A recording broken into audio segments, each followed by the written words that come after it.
Good afternoon, dear students. Today we'll start with our second unit. Yesterday already we have started with second unit and just see some basics of unit 2. Again, I am just repeating some point from whatever we have seen yesterday. So unit 2 is all about the basic data analytics methods, in which we are going to study some statistical method and some analytical method. So this is syllabus of unit 2, statistical method and advanced analytical theory and method. So in statistics, we are going to study hypothesis testing, difference of mean, Wilcoxon-Rankin test, type 1 and type 2 error, power and sample size, and ANOVA. These are the different things we are going to study. Now we have already seen yesterday like what is mean by hypothesis. Hypothesis means when you do some guess. आप कुछ guess करते हो. That can be a education guess, and whatever guess you have done, you just test that guess by doing some experiment or by observing it, and then you conclude whatever the guess you have made, is it true or false, is it right or wrong. So that is called as the hypothesis testing. So the steps for hypothesis testing, there are 4 different steps. Very first step is, first you have to make some assumption. आपको कुछ तो assumption consider करना पड़ेगा, कुछ hypothesis जिसको हम बोलते हैं hypothesis.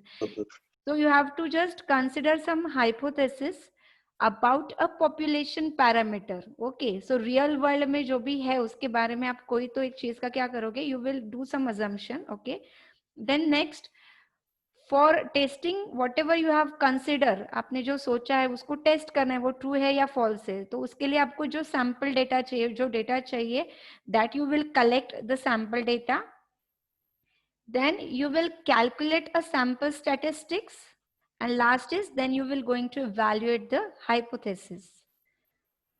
Okay, now what is mean by population and sample? I have given a very simple example, very simple diagram here. तो जैसे अगर आपको देखिए कि पॉपुलेशन मतलब क्या है, जिसमें ऑलमोस्ट एवरीवन है.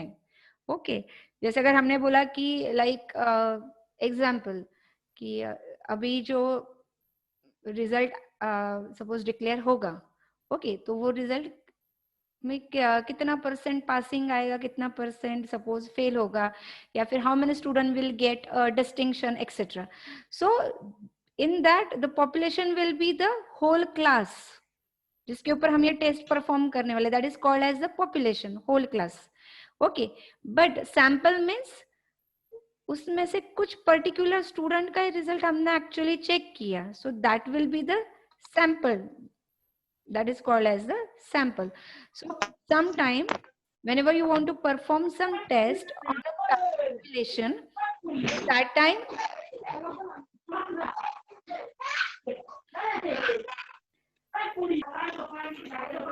hello, so that time there will be a huge size in the population. बहुत सारे लोग हो सकते हैं कि हर एक के ऊपर आप वो टेस्ट नहीं परफॉर्म कर सकते.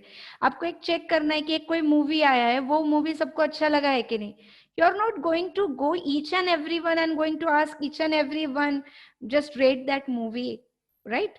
तो आप क्या करते हो, सबके बजाय कुछ पर्टिकुलर लोगों को चुनते हो, उनको पूछते हो क्या लगा आपको, कैसा था ये मूवी, कैसा लगा. ओके, काफी बार आपने देखा होगा टीवी पे दिखाते, मूवी देख के आने के बाद जो बहुत सारे लोग होते हैं उसमें 5 to 6 लोगों को पूछते हैं, सैंपल लोगों को, एंड उन्होंने जो आंसर दिया अकॉर्डिंगली वो उस मूवी का रेटिंग भी क्या किया जाता है, डिसाइड किया जाता है.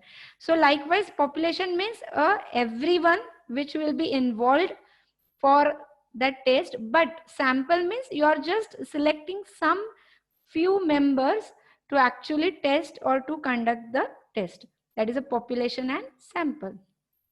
ओके, एक बहुत छोटा एग्जांपल जैसे यहाँ पे मैंने दिया है कि वन पर्टिकुलर एक जो बंदा है उसको जस्ट एक उसने अजम्पशन किया कि जो भी पॉपुलेशन है, कोई भी एक कंट्री का एग्जांपल ले लो. ओके, तो उस कंट्री का जो पॉपुलेशन है उसका जो एवरेज एज है, ओके, पॉपुलेशन का जो एवरेज मतलब मीन एज है वो अराउंड 50 के करीब है उस पर्टिकुलर कंट्री का या स्टेट का, ऐसे उसने सोचा.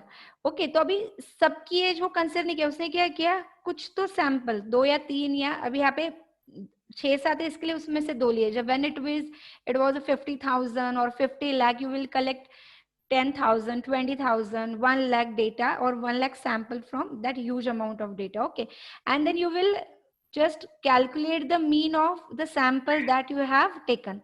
जो भी आपने दो सैंपल यहाँ पे लिए है उन दोनों का जो एज है उसका उसने क्या निकाला, मीन निकाला. तो मीन यहाँ पे वैल्यू जो आई है उसके एवरेज की वो कितनी आ गई, 20 आ गई. तो उसने क्या किया, उसका जो हाइपोथेसिस का उसको उसने क्या किया, he have rejected that hypothesis. उसको उसने क्या किया, रिजेक्ट कर दिया. Because he have assumed that the age will be around 50. लेकिन आंसर जो इवेल्युएशन करने के बाद, कुछ टेस्ट परफॉर्म करने के बाद वहां पे आंसर आया है कि एज 50 नहीं है, कितना है, 20 है. तो जो भी उसने अजम्पशन किया था, जो भी हाइपोथेसिस किया था, वो उसने क्या किया, रिजेक्ट कर दिया कि whatever the assumption I have done that is a wrong. So that is called as the rejection. सो whenever you assume something, either you accept it, either you will reject it. अगर वो true है तो उसको accept किया जाएगा, अगर उसका value false आता है तो you have to just reject that value. Okay, so whenever any problem coming in your mind, you assume something, what will be the answer for that problem? Okay, so that is called as the hypothesis, and either that hypothesis will be accepted or rejected. जब हम उसको accept करते हैं तो accept जब होता है तो उसको बोलते हैं H0. H0 means null hypothesis. और अगर नल हाइपोथेसिस रिजेक्ट हो जाता है तो आपका उसको अल्टरनेटिव जो है वो उसको सिलेक्ट करना पड़ता है. अल्टरनेटिव को बोलते हैं आइदर HA और H1. So hypothesis have a 2 parameter. One is null hypothesis, यानी जो आपने अज्यूम किया रहता है उसको हम बोलते हैं नल हाइपोथेसिस. अगर वो रिजेक्ट हो जाता है तो it will come as a alternative hypothesis. Okay, यहाँ पे अगर हम एग्जाम्पल देखेंगे और आगे तो और समझ में आएगा. Okay, so example for this is like logic of hypothesis testing. Example, student claim null hypothesis, कि वो बोलता है कि नहीं नहीं एग्जाम में मैंने चीट नहीं किया, I didn't cheat in the exam. Okay, but what instructor claim the alternative, the student did the cheating. Okay, so likewise for every statement there are, for every assumption there are 2 points. One is a null hypothesis, second is जो उसके opposite में जितने भी parameter हो सकते, that comes in a opposite, that is in the alternative way. So that is null and hypothesis में. Okay, so hypothesis testing. Okay, so for every hypothesis you have a 2 parameter. One is a null hypothesis, जो आपने starting में assume किया होता है, जो starting में आपने कोई भी चीज सेट की होती है, दिमाग में कुछ गेस किया होता है, दैट इज H0. आप जो भी टेस्ट परफॉर्म करते हो वो सब H0 के लिए होते हैं, यानी नल हाइपोथेसिस के लिए होते हैं. और अगर वो टेस्ट रॉन्ग आते हैं, मतलब ट्रू नहीं आते हैं, तो ऑटोमेटिकली क्या चीज सिलेक्ट हो जाता है, alternative hypothesis, that is HA और H1 सिलेक्ट हो जाता है. So that is H0 is null and HA is alternative hypothesis. तो एग्जाम्पल यहाँ पे हमने डाला है नल हाइपोथेसिस का, कि एक सिंपल एग्जाम्पल कि अगर हमने बोला यहाँ पे कि एक पर्टिकुलर पैरामीटर है जिसकी वैल्यू मैंने बोली कि इसकी वैल्यू रहेगी इक्वल टू 2, एनीथिंग. जैसे म्यू उन्होंने एक अजम्पशन लिया है कुछ, तो एक पैरामीटर है जिसकी वैल्यू वो बोल रहे हैं नल अजम्पशन में कि ये वैल्यू होने वाली है 20. अब इक्वल 20 ये हो गया नल हाइपोथेसिस. तो इसके अल्टरनेटिव में क्या क्या आएगा, what will be the opposite of mu equal to 20? इसका अपोजिट क्या हो सकता है students?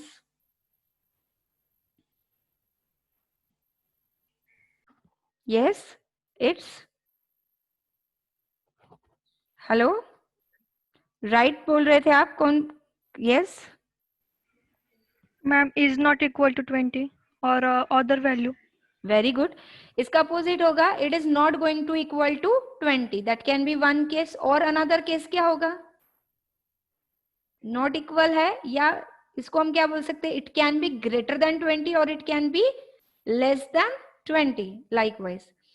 So for alternative you can see that there can be a 3 statement in alternative. अगर mu की वैल्यू 20 नहीं है, अगर ये रिजेक्ट हो गया आपका हाइपोथेसिस, तो क्या होगा, 3 ऑप्शन होंगे.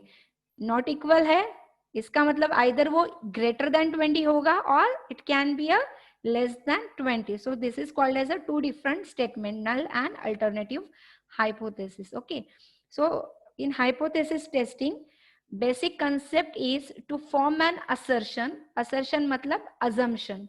तो एक assumption form करो, then test it with data. आपने जो अजम्पशन किया उसको एक्चुअल टेस्ट करना है कुछ सैंपल डेटा के ऊपर. तो टेस्ट आप दो चीजों पे कर सकते हो, एक तो पूरे पॉपुलेशन के ऊपर, मतलब जितने लोग इन्वॉल्व है सबके ऊपर, या उनमें से कुछ सैंपल्स को सिलेक्ट करके उस पे से कर सकते हो. So you have to test it with the data. Then second, common assumption is that there is no difference between sample. Generally जो हाइपोथेसिस होता है, जो भी assumption होता है, उसमें एक चीज होता है कि ये दोनों में डिफरेंस नहीं. एग्जाम्पल लो, मैंने बोला कि अभी की जो बैच है 2020 की फाइनल ईयर की, और इसके पहले जो पास आउट हो गई है फाइनल ईयर की बैच कंप्यूटर की 1920, इन दोनों में कोई भी डिफरेंस नहीं है. दोनों का जो इंटेलेक्चुअल लेवल है वो दोनों का सेम है. सो दिस इज माय assumption कि दोनों batches same है. Okay, so that is called as there is no difference between two data, two samples or two data set. तो दो data set कौन से, एक अभी की आपकी बैच और एक जो पास आउट हो गई वो बैच. सो दो डेटा सेट है. मैंने बोला अरे दोनों डेटा सेट जो है या दोनों चीजें जो है एकदम सिमिलर है, that is a null hypothesis. Okay, अब इसके बाद आप दोनों बैच को मैं क्या करूंगी, टेस्ट करूंगी कि लास्ट ईयर मैंने जो पेपर निकाला था उस पे वो स्टूडेंट्स को कितने मार्क्स मिले, अभी आपके क्लास को कितने मार्क्स मिले, उन लोगों का क्या रिजल्ट आया, अभी आपका क्या आया. अगर दोनों सेम आते हैं तो जो मैंने अज्यूम किया था that is right. But if some value is different, so I will tell that okay, no, these two class are not identical to each other, they are different than each other. तो ये case में null hypothesis reject हो गया और हमने accept किया alternative hypothesis. इसका मतलब दोनों जो सैंपल है, दोनों जो डेटा सेट है, या दोनों जो पॉपुलेशन है, या दो कोई भी चीजें, वो क्या है, एक दूसरे से डिफरेंट है, they are apart from each other. So I hope you have understood something about hypothesis testing. So again, I have added one more example just to clear this point. Like some null hypothesis can be like DNA is shaped like a double helix.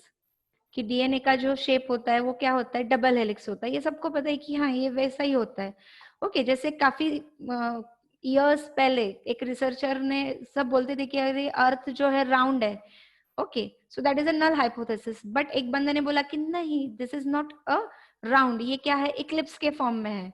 Likewise तो वहां पे कुछ test perform किए गए and then acceptance and रिजेक्टेंस किया जाता है. Okay, one question is like there are 8 planets in a solar system, so everybody knows this truth, this is called as the accepted truth.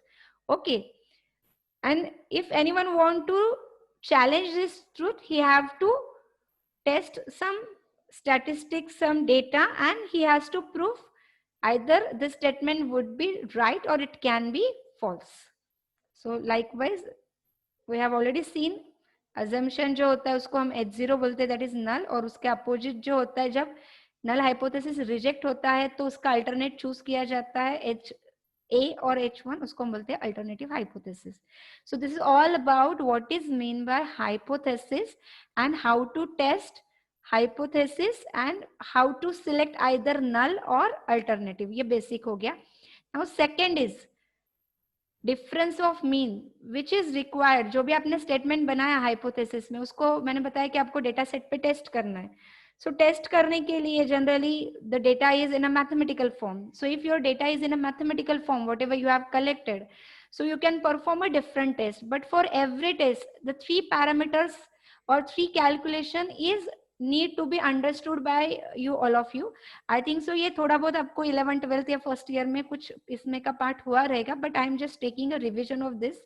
So what is by mean, जिसको हम बोलते हैं x बार से हम इसको डिनोट करते हैं, and how to find out the difference of mean.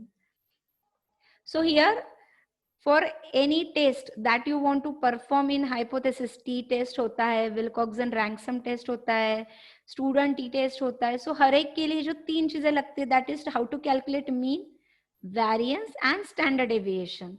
So I hope you have heard this parameters, mean, variance and standard deviation. सुना है? Okay.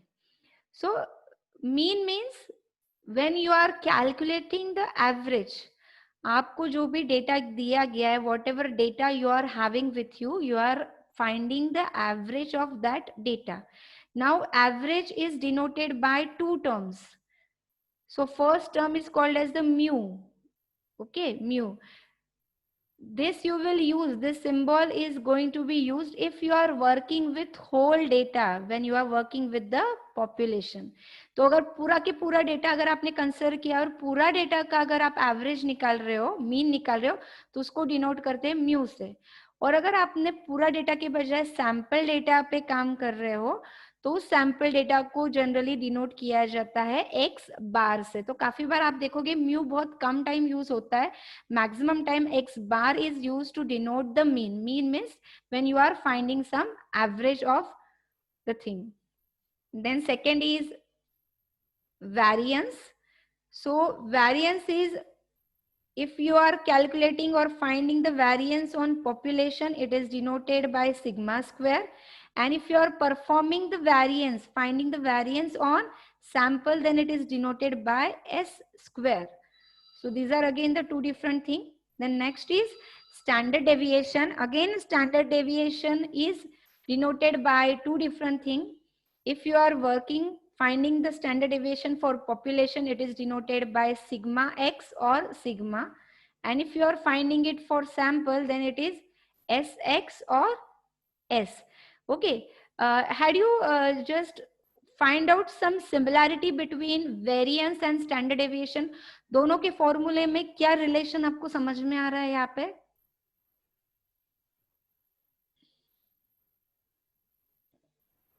इसको हम अलग वे में बोल सकते हैं कि standard deviation is a root of variance or variance is the square of standard deviation. So variance and standard deviation are correlated with each other. His values are correlated with each other. So these three parameters you should understand. One is mean, means average of the values given to you. Second is variance. We will see what is the formula to find out the variance. And third is once you find out the variance, then you can find out the standard deviation just by taking the square root of variance. Then you will find out the standard deviation. Or find out a standard deviation and just take a square of that value, you will find out the variance of standard deviation. Okay, so these are the different things. So first we will see mean in very simple way. Like example, suppose these numbers are given to you 4, 5, 9, 2, 14 and 6. So when you want to find out a mean, I am most of the time I have used the x bar instead of the population mu parameter. I am almost in my all PPTs I have used the x bar to denote the mean. So x bar, how you are going to calculate? You will add all the values and you will divide it by, as there are total 6 values, so we will divide it by 6. So you will get the average of these values. तो ये हो गया आपका mean. जो आपको जो data set दिया है उस डेटा सेट का आपने मीन निकाला. So everybody knows it is very simple task to find out average. So now second question, if already mean, we can find out the mean of two data set, what is the need of variance or what is the need of standard deviation?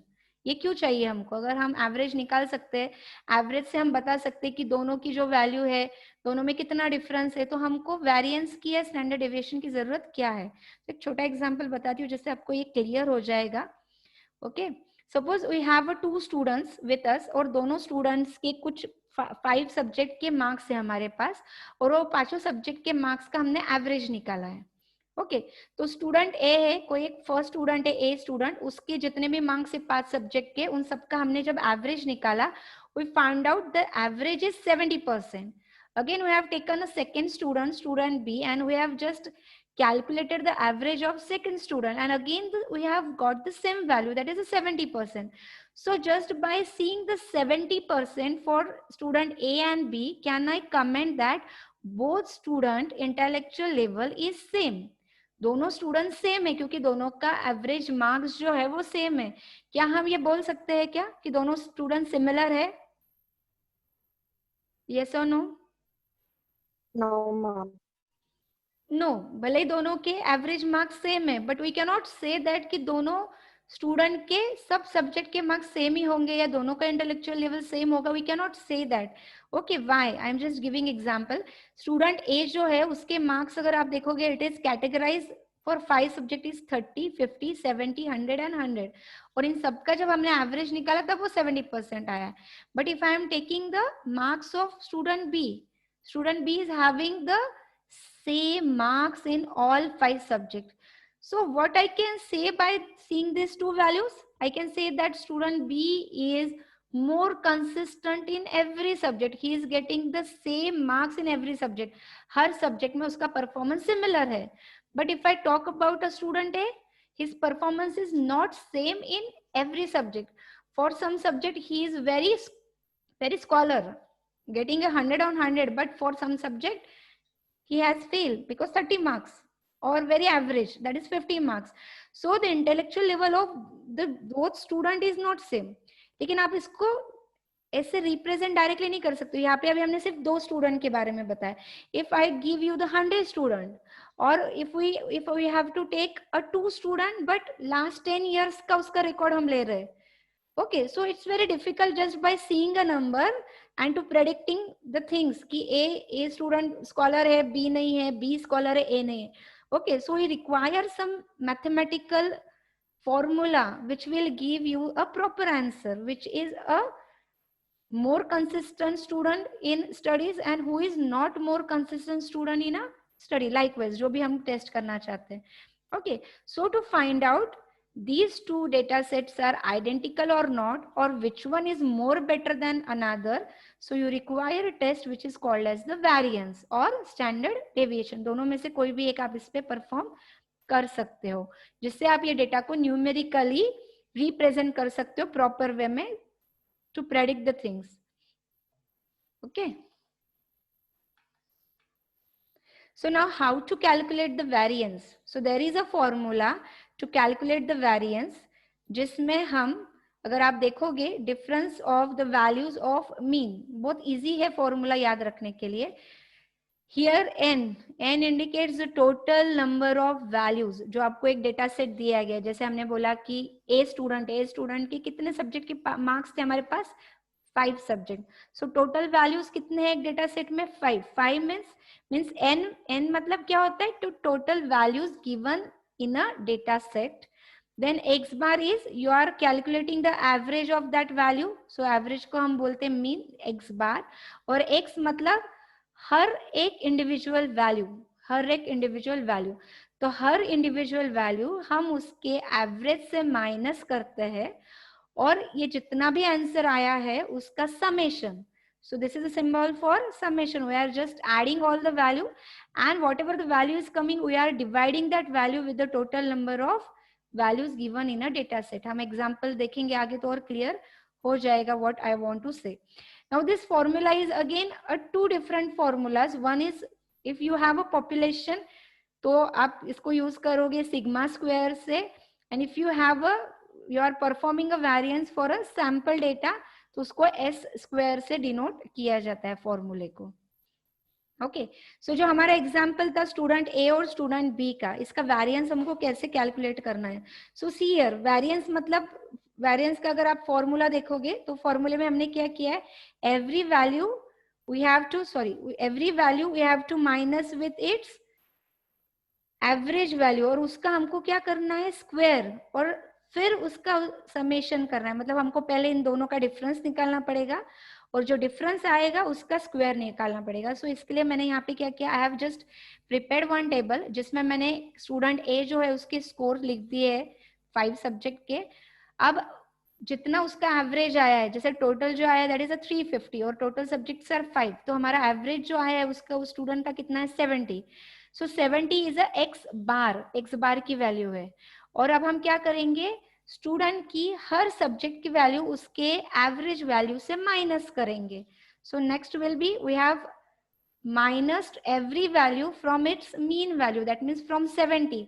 तो हमको कुछ value मिल गई, जैसे अगर आप यहाँ पे check करोगे फर्स्ट इसमें -40, -20, 0, देन +30 ओके। तो अब यहाँ पे कुछ वैल्यूज जो होती है, when you just minus the value from its mean, you get some value either in positive, some value in a negative. तो ये सब वैल्यू को हमको एब्सोल्यूट वैल्यू में कन्वर्ट करना पड़ता है, मतलब हर वैल्यू मुझे पॉजिटिव में चाहिए। तो सब वैल्यू पॉजिटिव में कन्वर्ट करने के लिए हम उस वैल्यू का स्क्वायर लेते हैं, ताकि माइनस ये सिंबल निकल जाना चाहिए। इसके लिए वेरिएंस में हमेशा स्क्वायर यूज किया जाता है। अब जो भी डिफरेंस आए, जैसे -40 उसका स्क्वायर लेंगे, -20 उसका स्क्वायर लेंगे। So after making the square, we got a value that is 1600, 400 likewise. And then last is the symbol is summation.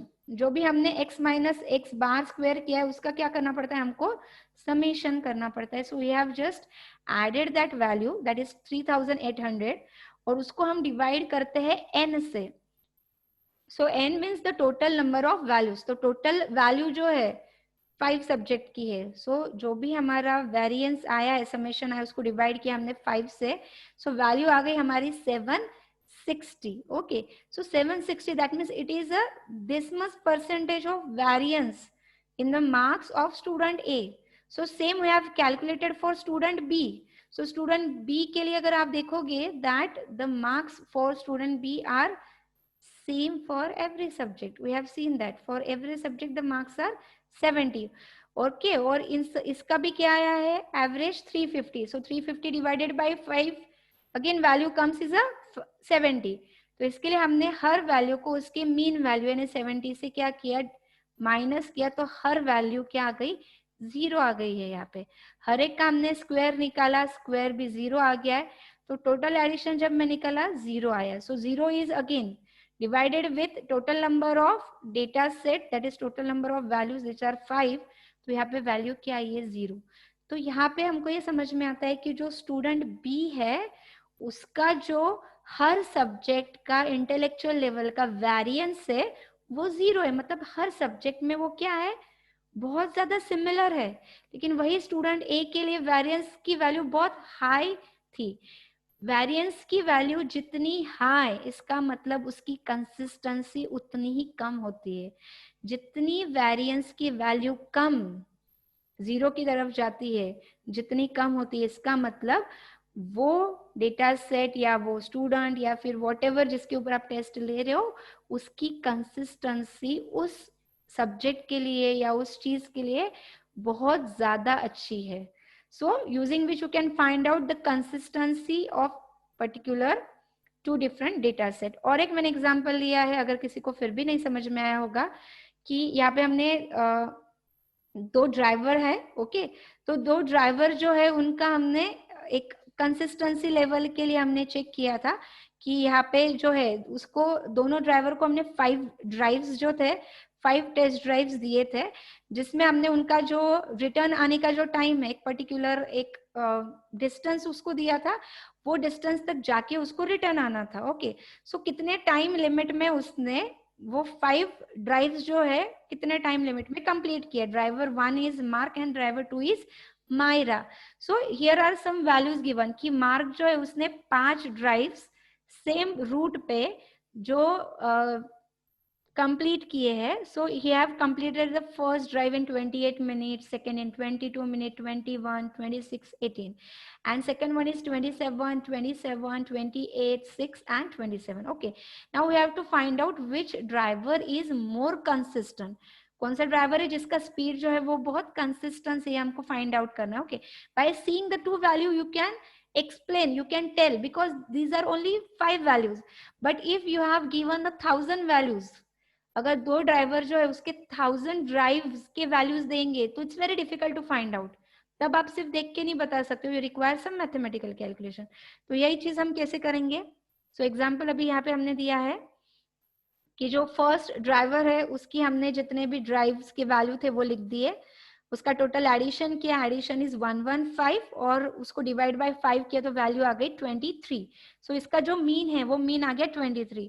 अब 23 हम माइनस करेंगे हर वैल्यू के साथ, मीन्स 28 विल बी रिड्यूस्ड, 28 में से हम माइनस करेंगे 23 तो वैल्यू यहाँ पे आ जाएगी 5। सेम 22 से माइनस किया हमने 23, तो वैल्यू आ गई -1। ऐसे हर वैल्यू से हमने 23 को माइनस किया। After that we got some value, then we have make the square of that value। 5 का स्क्वायर किया, 1 का स्क्वायर किया, -2 का स्क्वायर किया, and then we have added all this value। जितने भी वैल्यूज आए थे इसको हमने क्या किया, यहाँ पे ऐड कर दिया। So this is the first thing we have done। After that, in second part we have to in second part first में देखो यहाँ पे हमारी 64 वैल्यू आई है, ये आप याद रखो मार्क्स ड्राइवर के लिए। सेकेंड मायरा ड्राइवर है, उसके लिए भी सेम हमने whatever the values we have given we have just added that value, find out its mean is again 23। Now 23 is minus by 27, 27, 28, इन सब में से 23 को माइनस किया। यहाँ पे हमारे पास कुछ वैल्यू आ गई है, उसका स्क्वायर निकाला, तो ये स्क्वायर आया है 362। सो इन फर्स्ट पहला जो ड्राइवर है उसकी वैल्यू आई थी वेरिएंस के लिए 64, यहाँ पे आई है 362। ओके, फॉर्मूला क्या है हमारा, जो समेशन आता है उसको divide by total number of value से डिवाइड करना पड़ता है।